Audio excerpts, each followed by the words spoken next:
Nouveau scandale chez la famille royale. En effet, un ami de Sarah Ferguson, l'ex-femme du prince Andrew, est accusé dans un scandale sexuel. Un sacré coup dur. Voilà un nouveau scandale pour la famille royale britannique.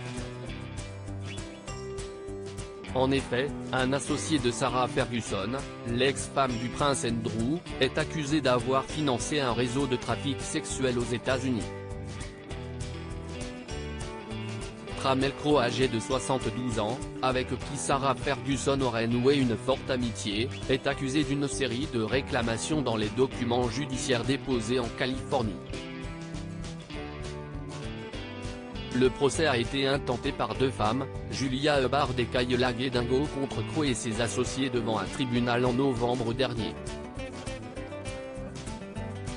Elles ont affirmé que Tramell Crowe avait apporté l'aide financière et l'influence essentielle pour qu'un homme puisse réaliser un trafic sexuel.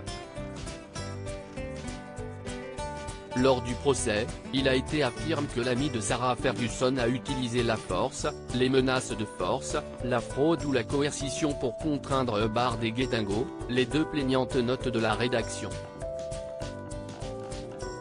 à se livrer à des actes sexuels commerciaux.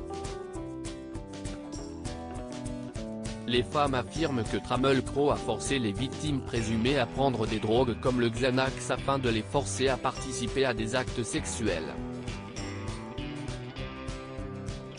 Crowe a maintenu ce qu'il appelait des salles de lingerie dans chaque propriété qu'il possédait, dans lesquelles il gardait une variété de lingerie pour les invités, ainsi que ce qu'il appelait des chaussures de stripteaseuses.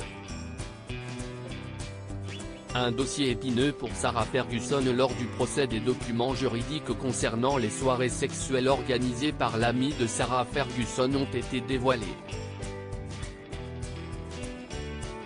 Dans une demande de classement de l'affaire, l'avocat de Crowe, Ken Stone, a déclaré que les plaignants étaient mariés ou avaient des relations avec les hommes qui l'accusaient. La tentative des plaignants de tirer parti de leur querelle domestique de longue date dans des allégations fédérales de traite des êtres humains et de « racket » est une tentative cynique d'extraire un gain financier de personnes qui ont eu la malchance de les croiser.